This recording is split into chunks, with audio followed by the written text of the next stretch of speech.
Hello नमस्कार दोस्तों। मैं जगदान सिंह बघेल और आज बात करते हैं अपन 10th क्लास की। जो आज डेट है अपनी 11 अक्टूबर। तो अक्टूबर आ चुका है, जैसे कि आप लोगों को पता हो फरवरी में 10th क्लास के पेपर होना है सर। 15 फरवरी से जल्दी आपका टाइम टेबल आने वाला है। तो मैं अपना एक्सपीरियंस बताना चाहता हूँ कि आगे की तैयारी आप लोग किस प्रकार से तैयारी कर सकते हैं। तो एक एक छोटी छोटी बात पर बात करेंगे अपन। जैसा कि सभी लोग जानते हैं 100 नंबर का पेपर होना है, 6 सब्जेक्ट होते हैं, 600 नंबर टोटल प्राप्त हूँ। तो अब इस 100 नंबरों को किस प्रकार से बांटा गया है बोर्ड द्वारा।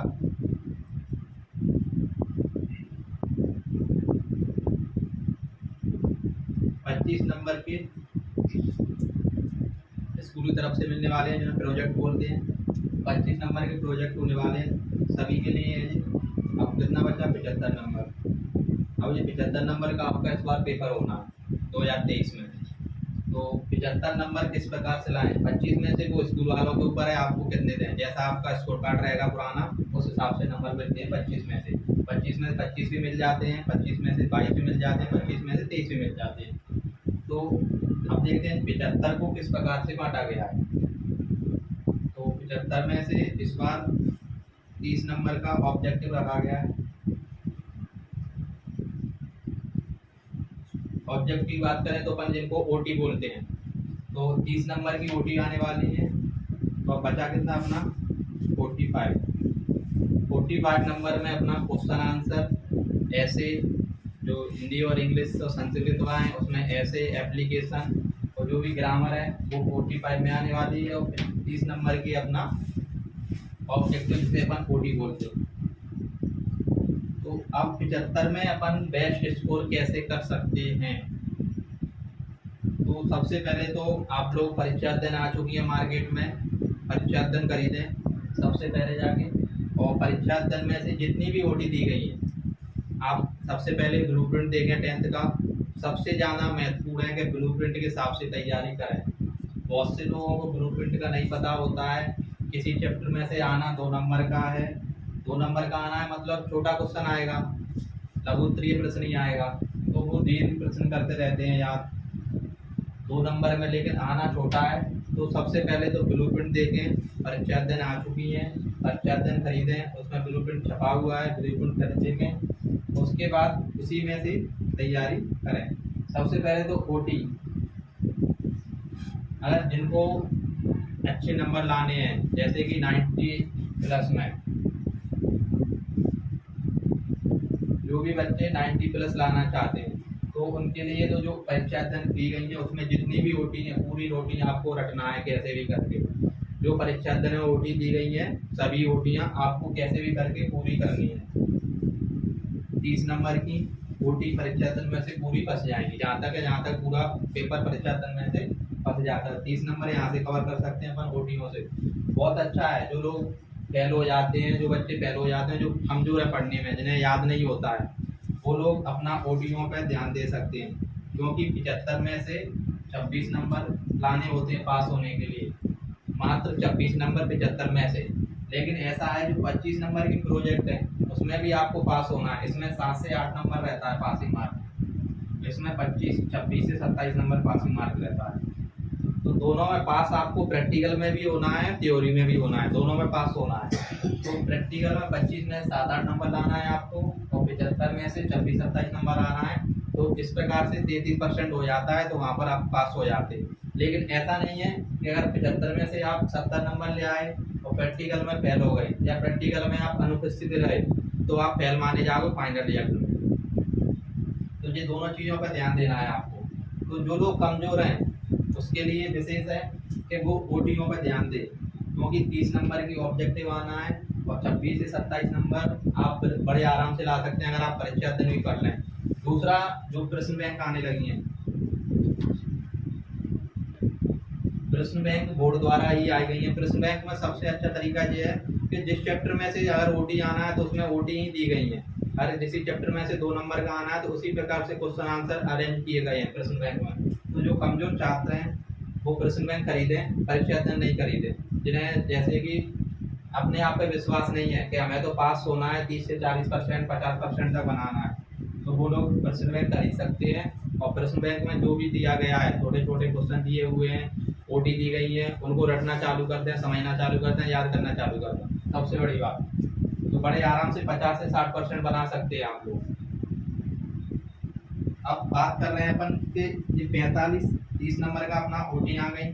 ओटी का सीधा तरीका है, एक तो आपको उसकी नॉलेज होना चाहिए, मैथ में बेसिक आना चाहिए, हिंदी में बेसिक आना चाहिए, इंग्लिश बेसिक आना चाहिए, चैप्टरों के नाम याद होना चाहिए, उनके कवि का नाम पता होना चाहिए, लेखक पता होना चाहिए। तो हिंदी की ओटी तो यहाँ से बन जाती है। ऐसे ही सेम इंग्लिश में आता है, राइटर के नाम आते हैं, ऐसे ही हिंदी में आते हैं। तो ये सब आपका बेसिक क्लियर होगा तो ही आप 30 में 30 ओटी अटेम्प्ट कर पाओगे।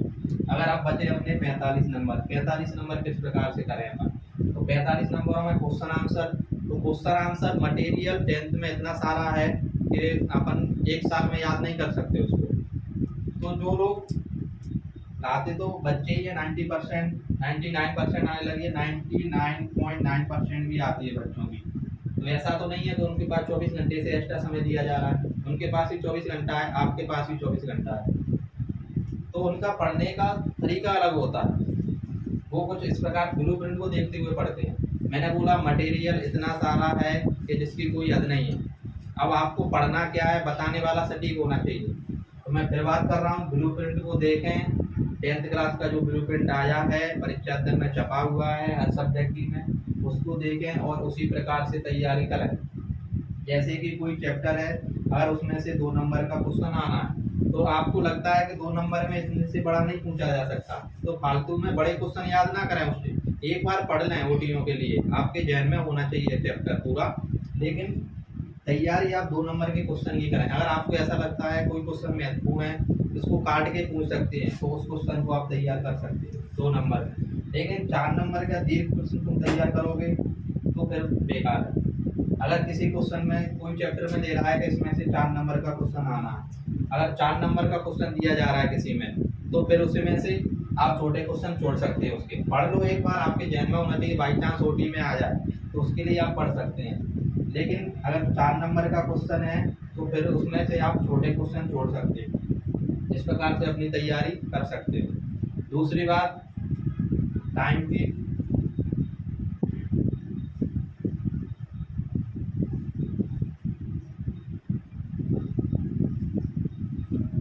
सबसे बड़ी परेशानी है स्टूडेंट की कि टाइम मैनेज कैसे करें, क्योंकि जो प्राइवेट स्कूल में पढ़ रहे हैं वो तो कोचिंग पर ही निर्भर हैं, लेकिन सरकारी स्कूल वाले बच्चे बड़े परेशान हैं। गवर्नमेंट स्कूल वालों के सामने बड़ी परेशानी आ रही है कि स्कूल से भी उन्हें बहुत सारा काम दिया जा रहा है और हर बच्चा कोचिंग जा रहा है, कल कोचिंग से भी बहुत काम दिया जा रहा है। अब उस चीज़ को मैनेज कैसे करें, कोचिंग पे कुछ और पढ़ाया जाता है, स्कूल पे कुछ और पढ़ाया जा रहा है, बच्चे को दिमाग का संतुलन कैसे बनाए रखें। तो सबसे बेस्ट है उनके लिए कि आप दोनों चीज़ें देखें कि हमें बेहतर कहाँ पर समझ में आ रहा है, कौन सा टीचर हमें, अगर आपको स्कूल का अच्छा लग रहा है तो आप, अगर आपको स्कूल में सरल भाषा में पढ़ाया जा रहा है तो आप स्कूल का तैयारी करें। अगर आपको लगता है कि आप कोचिंग पर सरल भाषा में पढ़ रहे हैं, जो कोचिंग का मास्टर है वो आपको सिंपल समझा पा रहा है, आपकी समझ से ठीक है वो, तो फिर आप कोचिंग वाले मास्टर पर निर्भर हो जाए। इस तरह से आप तैयारी अपनी कर सकते हैं, क्योंकि अक्टूबर चालू हो चुका है और फरवरी में आपके पेपर है। अक्टूबर, नवंबर, दिसंबर, जनवरी, 3 से 4 महीने बचे हैं आपके पास।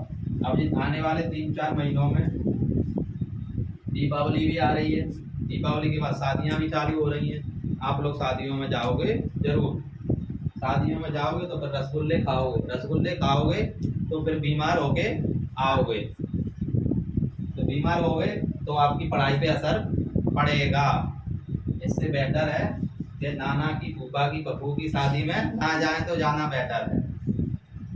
एक साल के लिए रिश्तेदारों को छोड़ दो, अगर 10th क्लास में हैं आप तो 4 महीने के लिए बिल्कुल जुट जाओ पढ़ाई में, क्योंकि जब आपका रिजल्ट आएगा उस दिन आपसे कोई नहीं कहने वाला कि बेटा किसने रसगुल्ले खाए थे शादी में, वो यही कहने वाले हैं कि साल भर क्या किया था आपने। ना उस दिन आपके घर वाले कहेंगे, ना आपके रिश्तेदार कहेंगे कि हमारे यहाँ शादी में गई थी, ना आपकी फ्रेंड कहने वाली है कि जी हमारे यहाँ शादी में आई थी, वो यही कहेगी कि तूने साल भर किया क्या, तुम तो पढ़ते थे ना, नंबर क्यों नहीं आए तुम्हारे। तो इससे बेहतर है कि 4 महीने बड़े अच्छे से समय का सही उपयोग करें।